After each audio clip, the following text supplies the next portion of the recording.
Hello and welcome to the Mum Boss Method podcast.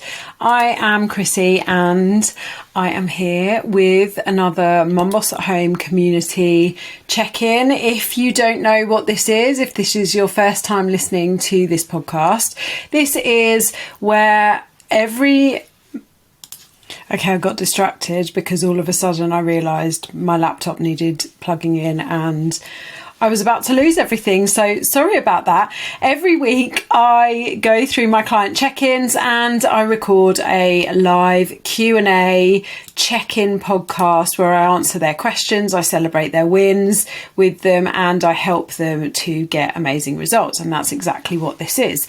So if you like the sound of this and you would like to be involved and to receive weekly check-ins from me and support from not just me, but the rest of the community as well, check the show notes or come and find me on social media and I can give you all of that information.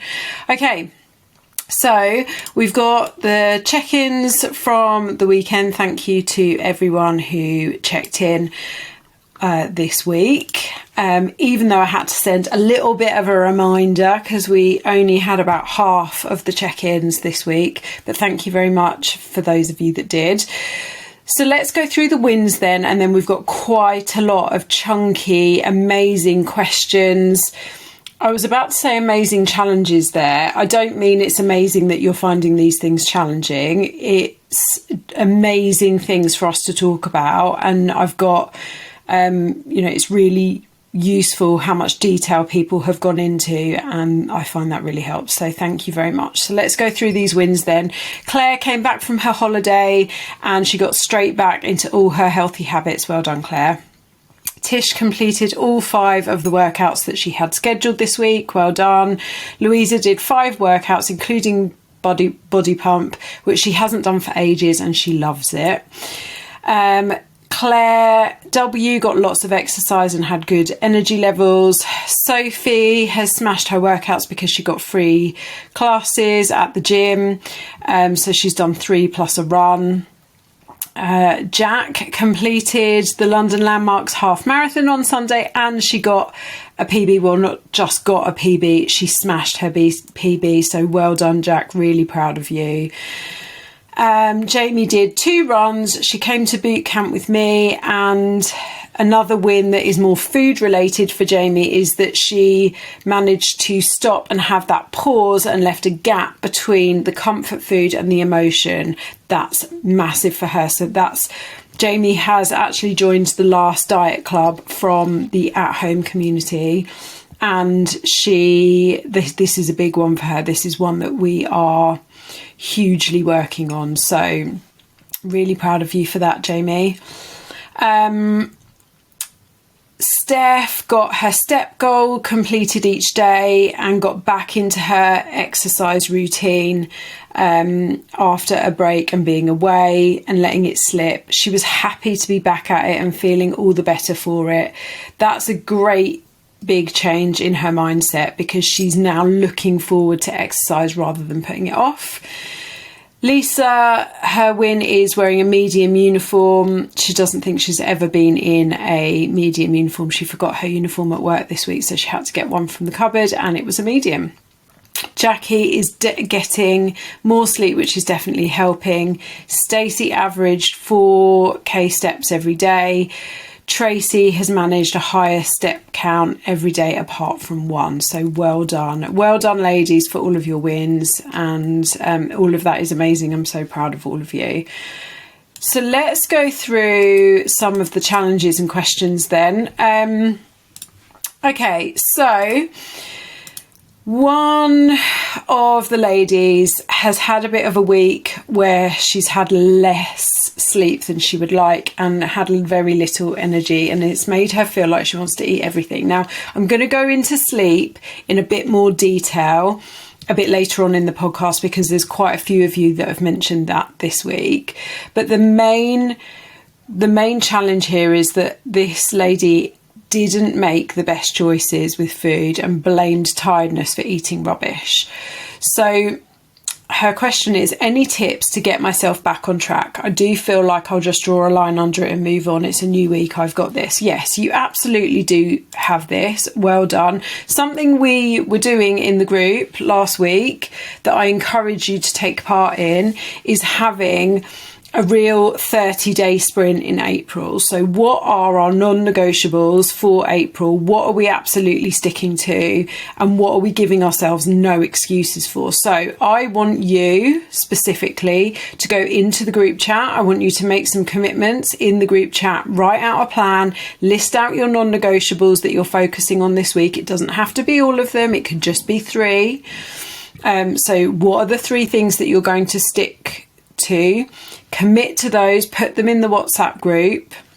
And if you don't stick to them, question yourself on why not. Okay. And if it was, I don't want to say this just in case, like for me, if it was, I got a migraine and I literally had to take to my bed one day for a whole day, and so I didn't get my steps and I didn't eat my fruit and veg and my protein. Okay, that's different. I'm ill. If it was raining and I couldn't be bothered to go out for a walk, that's an excuse. I own a raincoat. So my request to you is to make some commitments, some non-negotiables, put them in the group so that you've said them out loud, not just to yourself, but that way when we go into reflection at the end of the week, you can reflect on what you promised. Okay, a couple of ladies are saying that they might need some lunch ideas. They're feeling a little bit of boredom when it comes to food. Okay, so my answer to this is food boredom is common, whether or not you're trying to lose fat. Okay, because we tend to eat the same types of food on rotation. That's just an easier way of life. And one of the methods that I teach is about making life really easy for yourself, reducing that decision fatigue by, I call it the 10 meal method, which is you have one breakfast that you have every day for a week.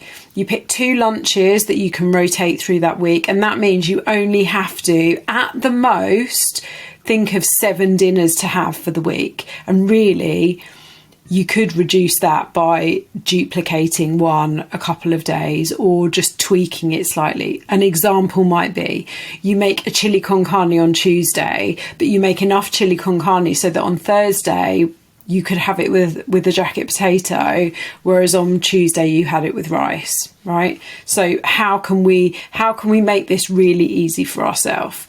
So I suggest that as a method to just make eating really simple for yourself. But obviously, if you go through 6 weeks of having the same breakfast, lunches and dinners, you will get bored.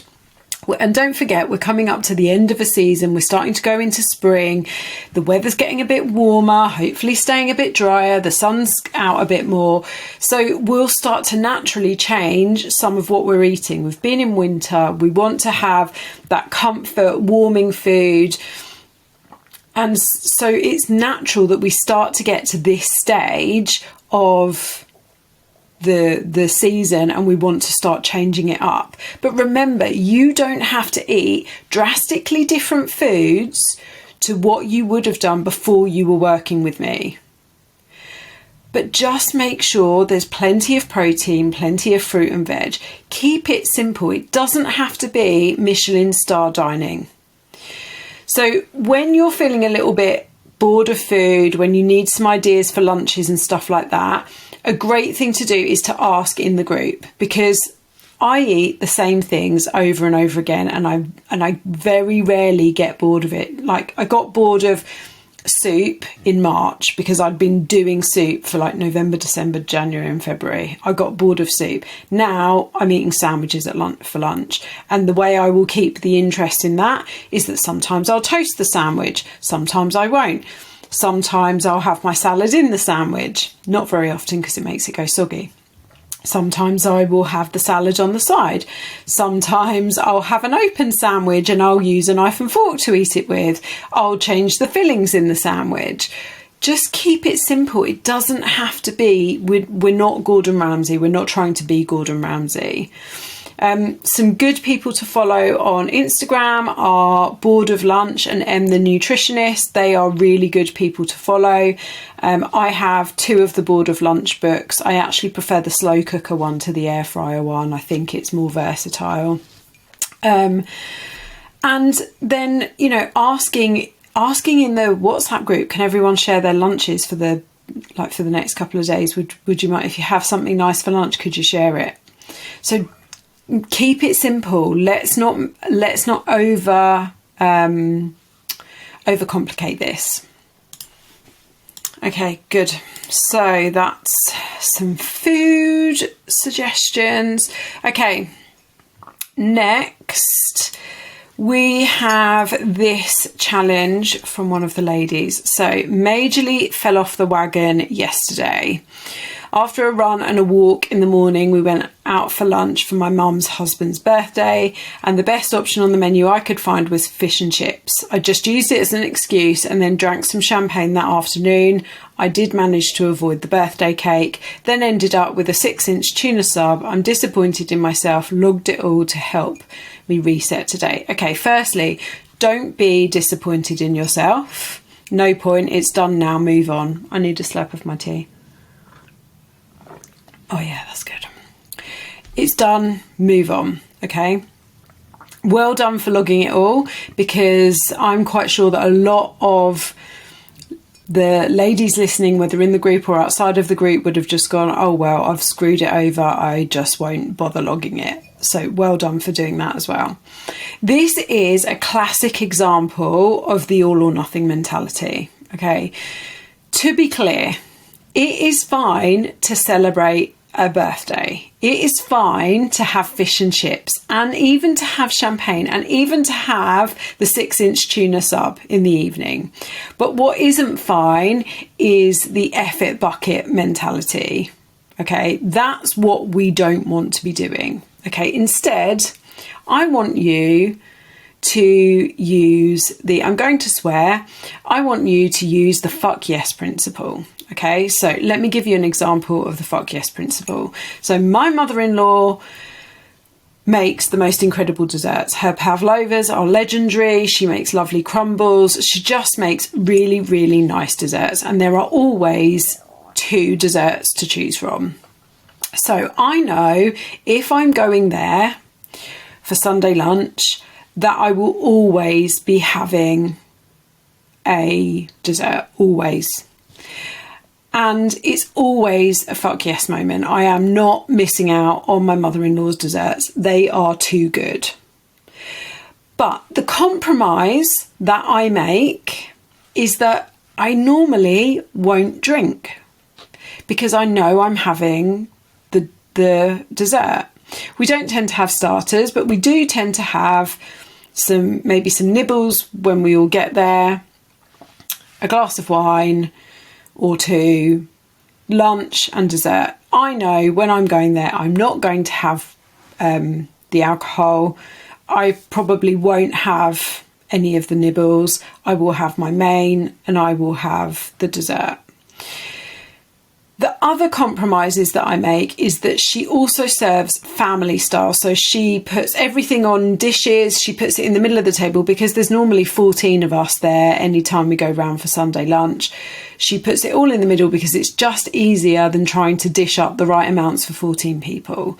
So I will have 1 plate of food and save room for dessert. Okay, now that's not eating out. I get that. I get that it's different when you're eating at someone's house. But for example, this Sunday coming, we are going out for my husband's grandma's birthday. I think she's 95. And so what I'm going to tell you next is the way that I will be approaching that day, that lunch out, to help me not have fuck it moments and instead decide on the fuck yes moments. Okay, so these are things that you could have done to have helped with this. So planning and deciding ahead of time. So look at the menu ahead of time and make your choice, or post the menu in the WhatsApp group and get us to help you. Okay, so that is what I'm going to do ahead of Sunday. Find out where we're going. I think it's in my diary. Find out where we're going, look at the menu and have an idea about what I'm going to eat. I know what time we're going. I know I've got a long run to do in the morning. So by the time it comes to lunchtime, I know I'm going to be fairly hungry. So plan ahead of time what I'm going to have. Okay. Decide ahead of time if you are drinking or not. Okay. I will not be drinking on Sunday. I already know I'm not drinking on Sunday. I will be doing that long run. I will then be going out for this lunch. I do not need to have any alcohol. Okay. So I already know. And then what I will also do is decide, am I going to have dessert? Is there anything on that dessert, on the dessert menu that I know I absolutely love and that I will want? Or would I prefer to have a starter? Because I also like to keep to the options of 2 out of 4. So starter, lunch, dessert, or alcohol. Have 2 of those 4. I know I'm not having alcohol, so is there a dessert? I'm a dessert person over a starter person, so is there a dessert I will want? Yes, no. If there isn't, is there a starter I will want? If there isn't, I'll just have my main. Fine. And then I always know when we go out for lunch that there is a chance that in the evening we will be peckish. So I always make sure that there is something like a lighter meal or some snacks that we can have in the house for that evening that is going to be quick and easy, because I probably won't have much energy to cook anything, and nutritious for us to have. So I'm not cooking a full meal because we've already been out for a big lunch, but will we need, bearing in mind I also have a 13-year-old son and a husband who both enjoy their food and don't like the idea of missing meals. So what can I have in the house to save me getting a tuna sub?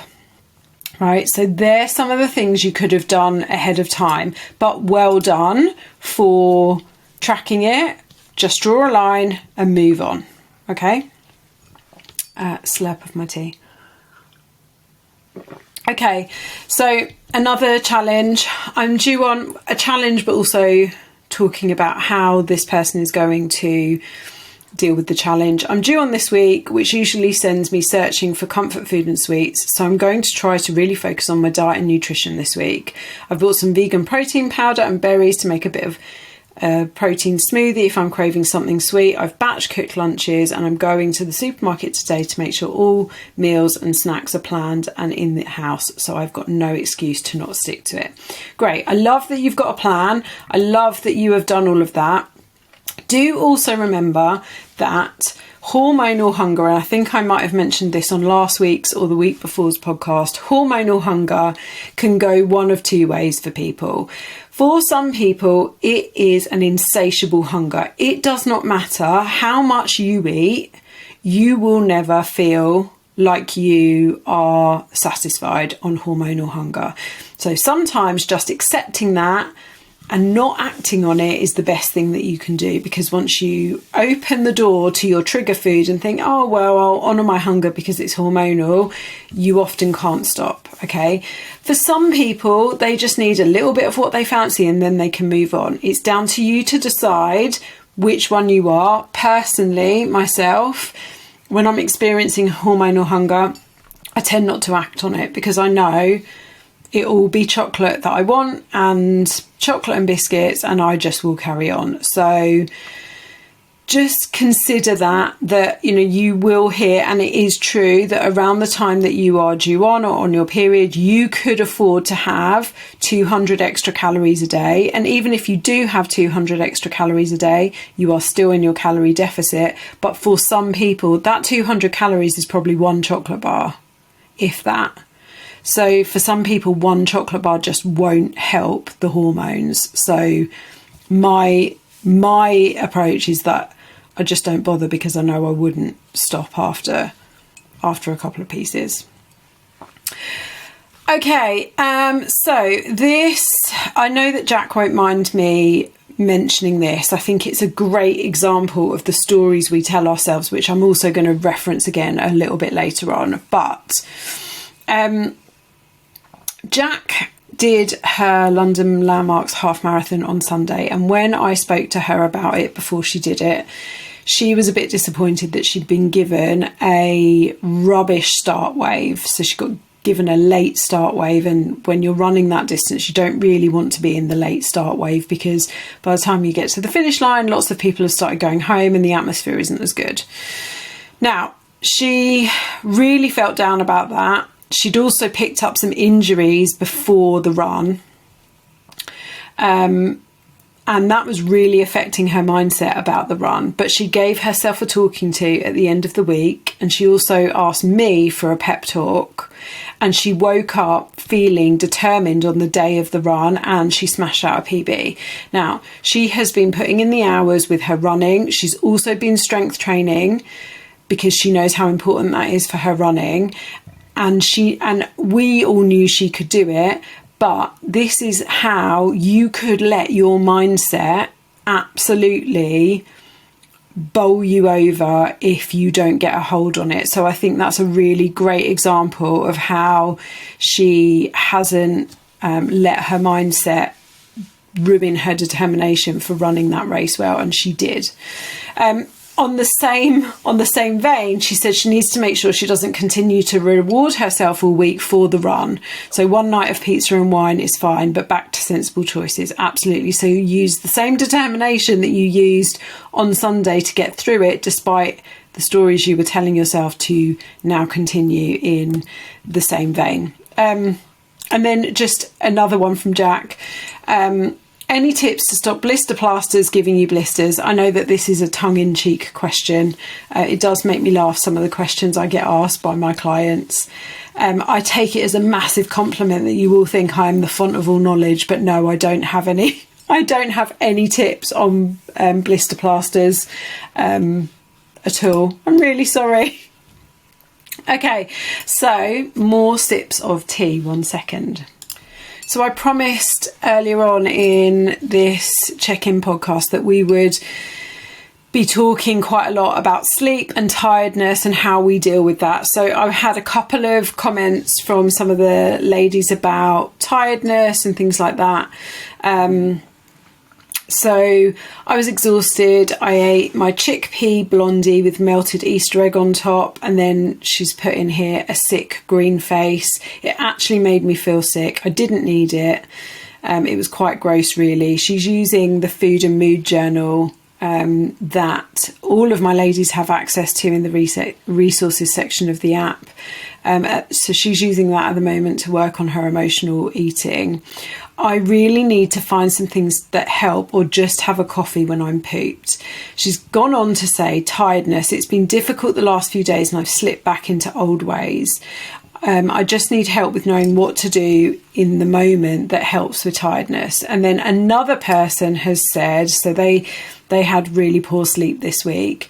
How can you overcome a severe lack of sleep? I had 6 hours over 3 nights. Is sleeping longer on good nights going to help to compensate, or do I just have to power through until my body gets used to it and I no longer feel tired?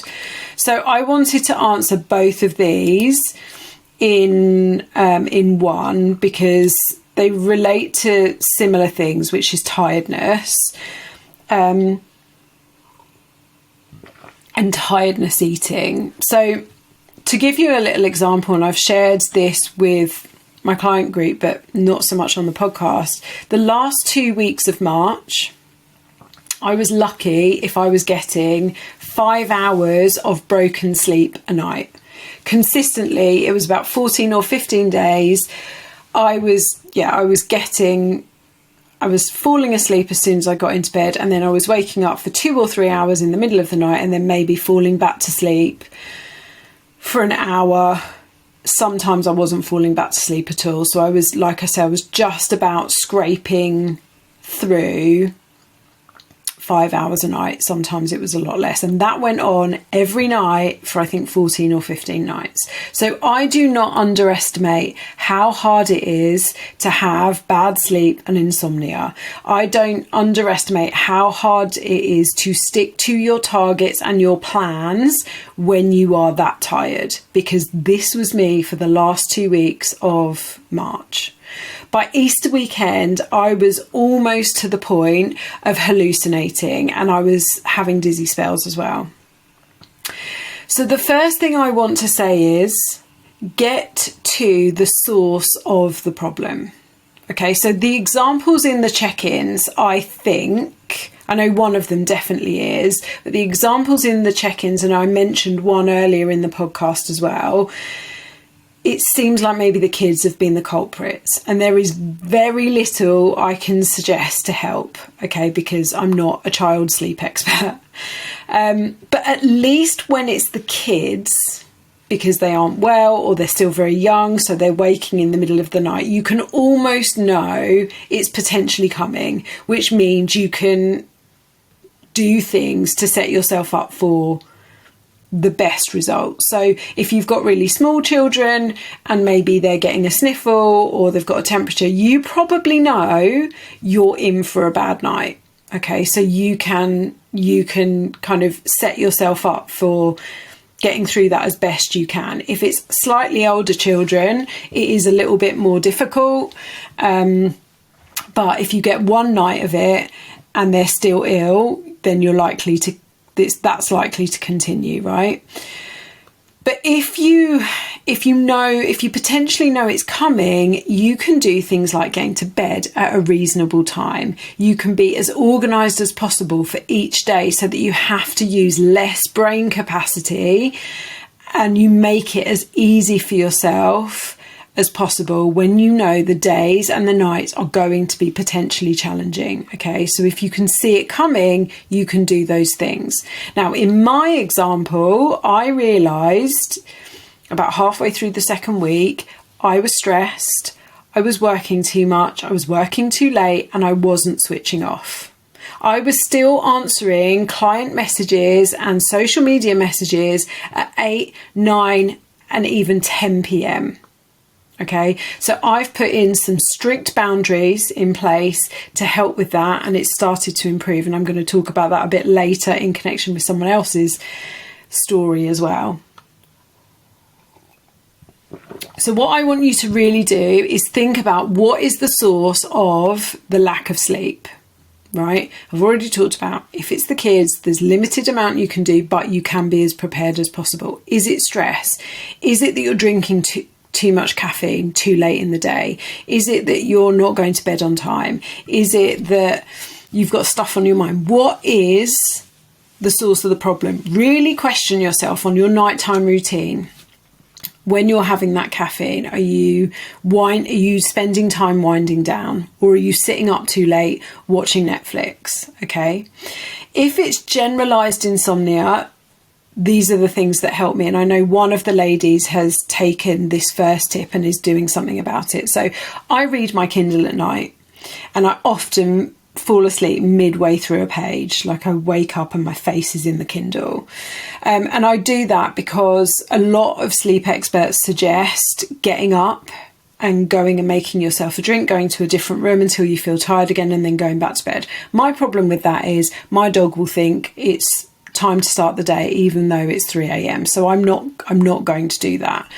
But if I read a Kindle, it's not going to disturb my husband, and I do more often than not fall asleep into the Kindle. I wasn't, however, falling asleep into the Kindle enough times in that 2-week period, which is when I knew this wasn't just a little bit of insomnia. This was something I needed to get to the bottom of. If you don't like reading or you don't have a Kindle, then find some sleep meditations, some sleep stories. You know, there's free apps. I use Insight Timer, but Calm and Headspace, you don't have to pay for them, though you get access to more if you do pay for them. Listen to some sleep meditations. I wouldn't recommend you listen to anything funny or that's going to get you lying there singing. Listen to something relaxing. Whatever you do, don't lay there thinking about how little sleep you're getting. Don't be looking at your watch and thinking, oh my God, I've got to get up in 2 hours. I need to get sleep. I need to get sleep. That's the benefit of getting up or reading or listening to something, is it takes your mind off of it. In terms of what you can do when you haven't had enough sleep to catch up and get through those days. So some research suggests that you can't catch up on sleep debt. And that to me is a really depressing thought, especially after a 2-week period of insomnia. Now, I know I still felt tired through last week after my 2-week stint. What I would say is, you know, the problem is by saying, right, well, I'm going to go and, I mean, this would never happen to me. I would never, after insomnia, be able to get into bed and go and get 12 hours sleep. It just wouldn't happen. But if you're the type of person that, you know, because the kids have had you up, now you know you can go and sleep for 12 hours. The problem with doing that is we all have a natural circadian rhythm. We all have, you know, I start to feel my best on about 7.5, 8 hours sleep. If I can get more than that, great, but I don't often get more than that. And I have, you know, this natural wake window. My alarm has been set for 5:30 for the longest time. So that's naturally the time I tend to wake up. And I tend to drop off at about 10 a.m. So I'm getting 10 a.m., 10 p.m. So I'm getting about 7.5 hours sleep. If we start to then go to bed at a different time, or we don't set an alarm, or we set an alarm later to try and catch up on sleep, you are then just disturbing that circadian rhythm. So by all means, get yourself to bed at a decent time.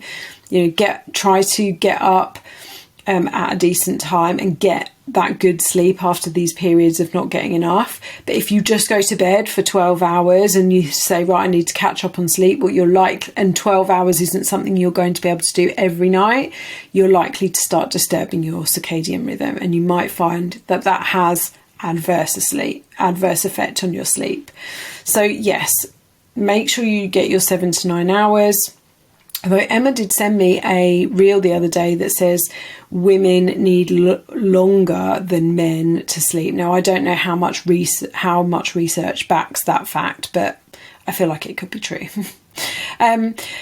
But being really honest with yourself about what is possible when this is going on is vital.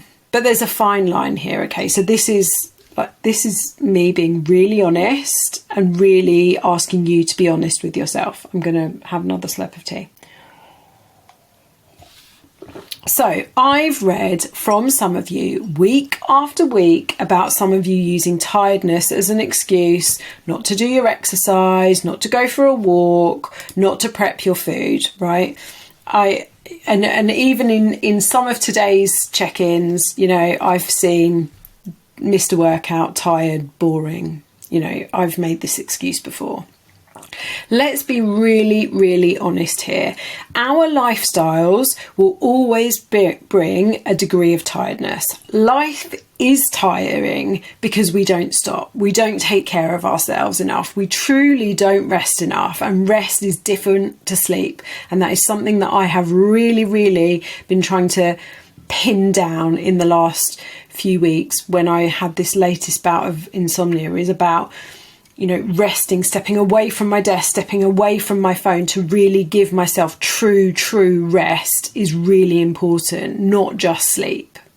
So I'm not giving you unconditional permission here to not do the things you need to do to get the results you want every time you feel tired or you don't want to do them, because you never will do them. Because if you use tiredness as an excuse, you will be on that never-ending loop of tiredness. Okay, so even though some of you, and this might trigger some of you, even though some of you take unconditional permission regularly, I'm tired, I'm not doing it, I'm not giving you that. You're giving yourself that, okay? But being really honest with yourself and not doing the things out of guilt and listening to your body is important. So, for example, in those 2 weeks, I reduced my gym sessions to 2 gym sessions and then 2 runs during that time. If I wasn't training for a half marathon, I would have dropped the runs, quite honestly, and just gone to the gym. I decided to take Easter Monday fully off. No, not Easter Monday. Easter Sunday fully off, I think.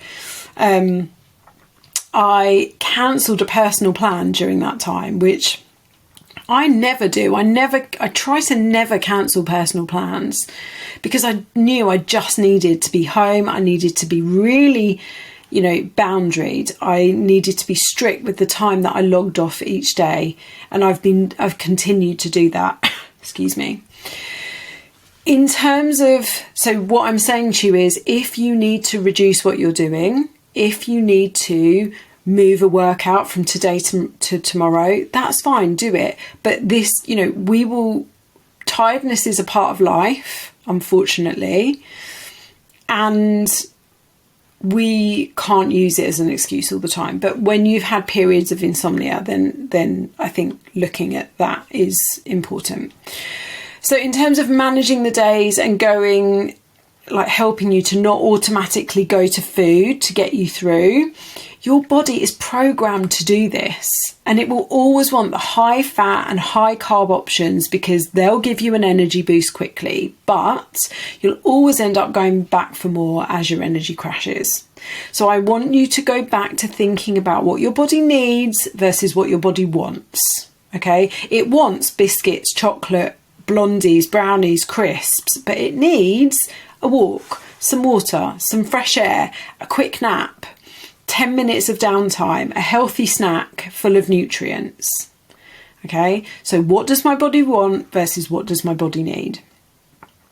Second thing, learn to pause and question, why am I eating this? Now, let me tell you, in that 2-week period where I wasn't getting any sleep, I found myself constantly going into the kitchen, opening cupboards, opening the fridge and just going, what do I want? I wasn't hungry. I know I was tired. Okay. In addiction, they use the HALT method, HALT. And it's really useful in this situation to think about this, right? Am I hungry? No. Am I angry? Am I lonely? Am I tired? So this is a really great way of just thinking, is this hunger? Or is it that I'm using the food to deal with an emotion or to deal with a lack of energy because I'm tired? So, and finally, because I've spent a lot of time on this one, remember that quitting everything, not moving, not eating well, and just slothing around won't help in the long term. It will make you feel rubbish. So when you feel tired, know the difference between when you need to actually give yourself permission to rest and when you're making excuses. And remember that moving your body, fueling it with nutritious food is, in the long term, what is going to help you. So I hope that was helpful. It was a very timely question, considering the couple of weeks I just had. Okay, I needed to finish that tea, it was lovely. Right, okay, I'm still struggling to really achieve my 5 fruit and veg a day. I have generally been having 1 fruit either with my breakfast or as a mid-morning snack, but I'm not a huge fruit eater. For lunch, I generally have salad and will do more so as we head into summer. But note your comment previously about how this doesn't carry enough fibre. If I'm not eating a hot meal at lunchtime, where can I add vegetables? How can I get more fruit and veg into my lunch? Okay, so a few questions for this person before then just sharing what I observed on their food diary. So why do you not eat much fruit and veg? Is it habit that that's just not how you've, been brought up, or how the last few years of your life have been? Have you not, made much emphasis on the importance of them? And by the way, you are not alone. The average person does not eat 5 fruit and veg a day. So don't worry. We're just trying to make this a better habit. Is it that you don't like it? Is it that you just never have? Is it that you just don't know how to make them fit your meals? Okay. So ask yourself these questions. Now, I've taken a look at your food diary for the last couple of weeks. Now, on the days that you did track, and I just want to say that again, on the days that you did track, so I didn't have a full diary of information. I know for some of that you were away, but on the days that I could see, you definitely could be adding more protein. Now, why am I saying that? When you've asked about fruit and veg, I'm saying that because when we're not getting enough fruit and veg and we're not getting enough protein, we are going to struggle with not snacking. And this person in their previous answer had also talked about there being a lot of chocolate left in the house from Easter for the children. Okay, so there's definitely room for improvement on your protein and your fruit and veg, okay? And that will help you with these decisions around, you'd also said you were going for the quick carby meals. There's obviously lots of temptation around. So making sure you're getting the protein, the fruit and veg is important. So with your veggies, this is for anyone that's struggling, I want you to think outside of the box of it needing to be directly in your food, or even that it has to go with what you're eating. Okay, so as an example, I had a sandwich for my lunch. I didn't put very much salad in the sandwich because I didn't want the sandwich to go soggy, but I also had veggie sticks around the side of the sandwich, and I had things like mini corn on the cobs and sugar snap peas, just as instead of having crisps, I like something crunchy with my sandwich, and I just had those things around the side. So it's a bit of a crisp replacement. Would you normally think to put baby corn and sugar snap peas next to a sandwich? No, you wouldn't, but it gives a nice crunch and it's another portion of my fruit and veg. So brilliant.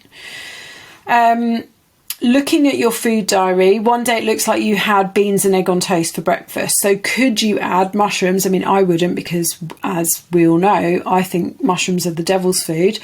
Could you have added some mushrooms on the side? I don't know whether you had this breakfast out or in, or what, how you had it, but could you have had some mushrooms on the side or some tomatoes on the side? Or make sure that you're getting a portion of fruit after that.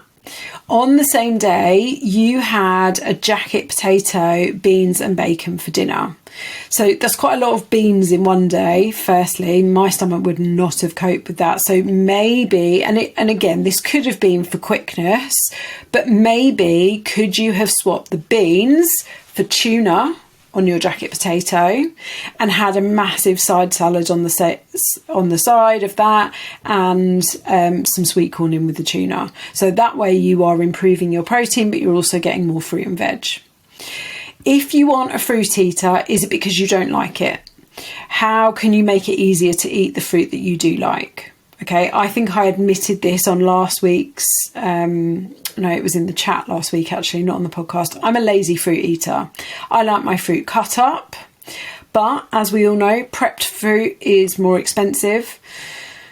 So as the weather gets warmer, I will start making big fruit salads. I might make them on a Sunday night, and then that means that for a couple of days, me and my husband have a little fruit salad that we can have mid-afternoon for a snack. And it's already cut up. Yes, I hate doing it. I don't want to stand there and cut my fruit up. But you know what? I really enjoy eating a fruit salad that has been cut up, and I will thank myself for doing that. So can you do something like that?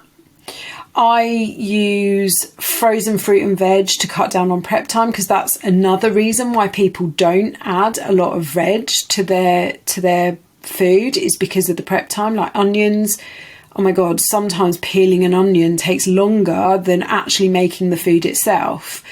Peppers, I absolutely hate slicing peppers. It's my worst ever kitchen job. So staples in my house to help with this, I always have frozen berries. I love the frozen berries from Aldi. I always have at least 3 different bags of frozen berries in my freezer. I also have frozen onions for the times when I cannot be bothered to fight with onion skin and peel it and slice it. I also use frozen fajita mix, and that fajita mix has already got fajita seasoning on it, so it's already spicy. And then I can add that to my protein. I can add that. Sometimes I make fajita rice. I'll add peppers and courgettes to anything I cook that is a bit saucy. So a bolognese absolutely doesn't have courgette. You know, if we're going authentically Italian, a bolognese does not have courgettes in the recipe. But my bolognese, if you're not watching this on the video, I'm constantly having my thumbs up because I'm talking with my hands, and so I keep getting the thumbs up sign on my recording.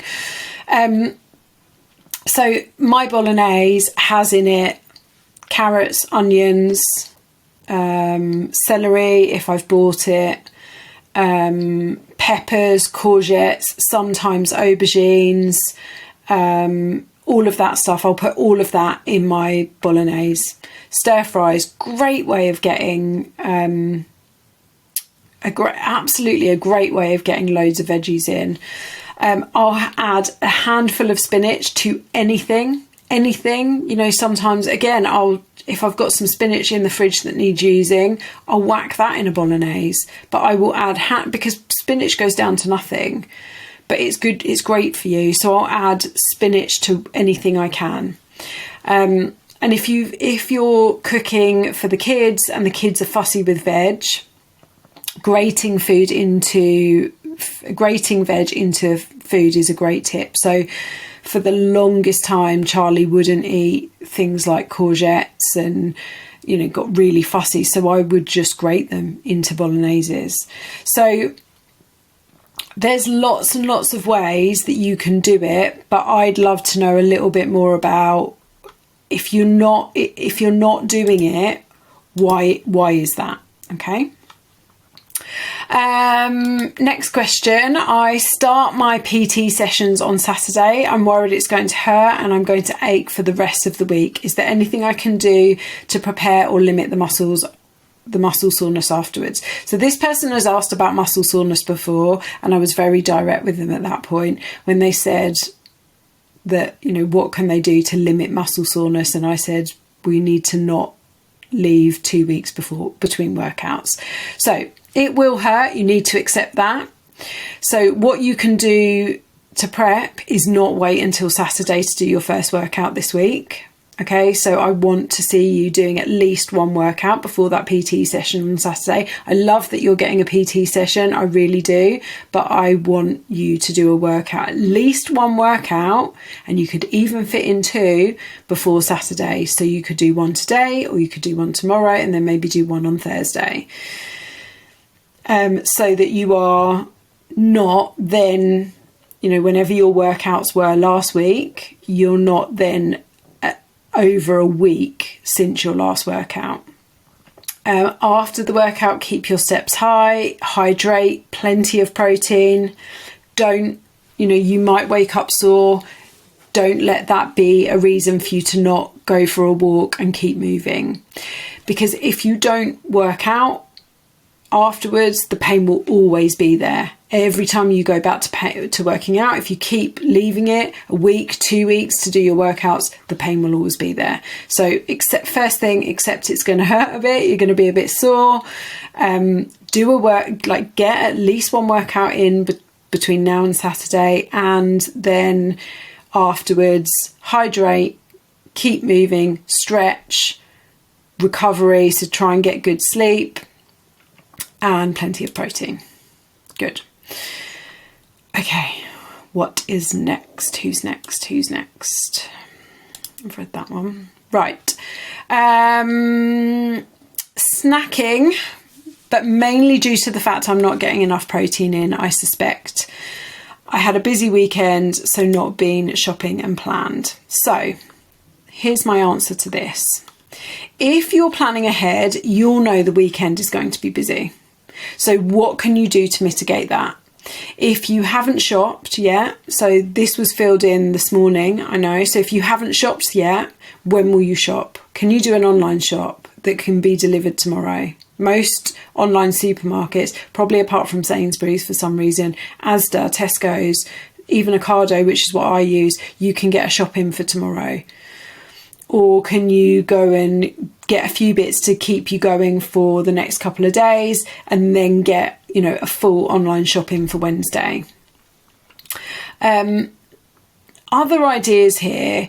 Don't be afraid of some of the supermarket ready meals. Now, I don't want you to use these for every single meal, but for example, the M&S Count on Us range is really good. It tends to have a decent calorie number on it, a decent amount of protein, and you can add a bit of veg to the side of it.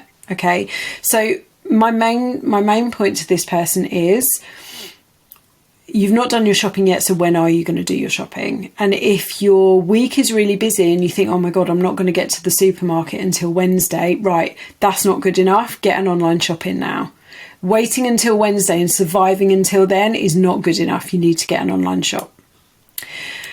Okay, and then last one, I'm struggling to not let work take over. And I think this is probably relevant for a couple of people. I think that I'm not going to... So I tell myself I'm not going to work at home, and then I get panicked that I'm falling behind and I end up taking things home. Do you have any tips to manage this? So have a listen to episode 135 where I talk about this, where I think a couple of you had asked about this before. And I've covered some of this earlier when I talked about my insomnia and what I think triggered it. But one thing I didn't mention in that story is the story that you're telling yourself about this. Okay, what do I mean by that? So just to give you some of my examples, ever since I started my corporate career, I seem to have this belief that I need to answer all my messages and my emails immediately. And in my corporate job, I always had the cleanest mailbox. I was always commended for being the most responsive, and I enjoyed that. And I brought some of that into my business as well. And in fact, one of the ladies who was with us on the at-home programme from the beginning actually commented, "You are always so available." Now, that's great and makes me feel great. But actually, in the context of what I'm about to tell you, is a bit of a personal con for me, okay? So the story I tell myself is that I have to reply to everything as soon as it comes in and apologise if I don't. Otherwise, you, my clients, won't be happy with me. Or people that message me on social media that perhaps aren't my clients but have asked for a bit of help won't be happy with me and will go and find another coach to help them. So let's just consider if this is true. Well, it might be true that if it takes me 5 hours to respond to you, you might be a bit miffed. But it also might not be true, because I am sure that all of you understand that I have a life, I have a business to run, I have a dog to you know what, I can't say it out loud because he's waiting. I have lunch to get for myself, I have to make family dinners, I have to spend time with my son and my husband and the rest of my family and my friends. I want to work out as well. I have other clients that need me.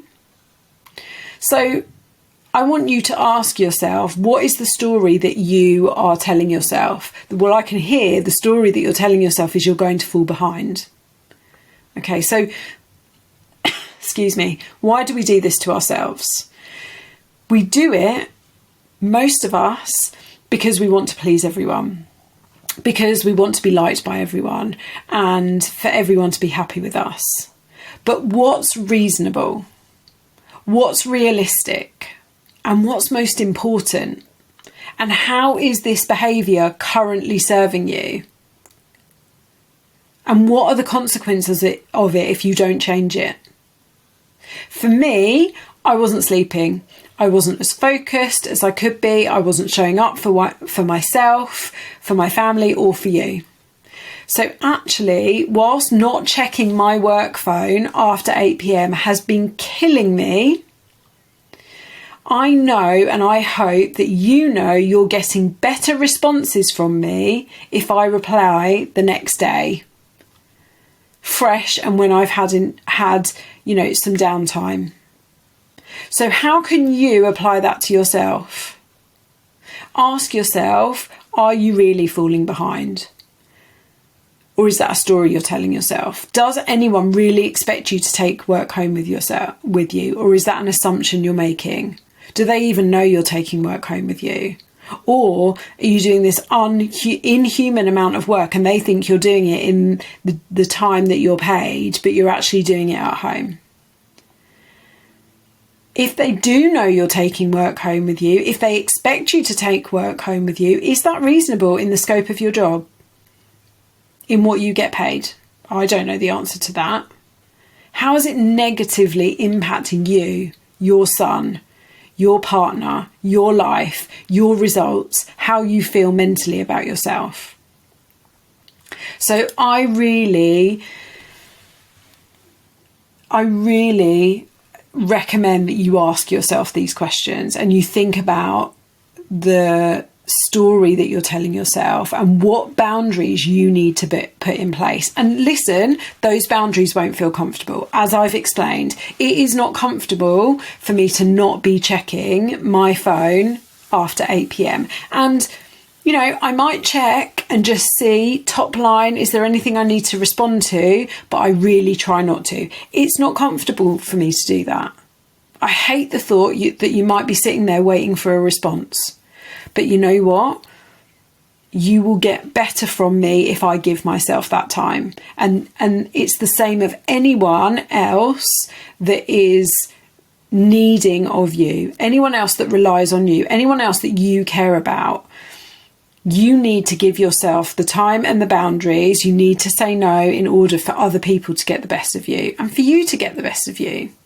So I want you to think about that and think about those questions, and only you can answer them for yourself, and then you need to decide what the boundaries are. Okay. Right. Thank you very much for all of your questions, all of your wins, all of your challenges, and for all of your hard work. Let's go smash the rest of the week. Have a good evening. Bye.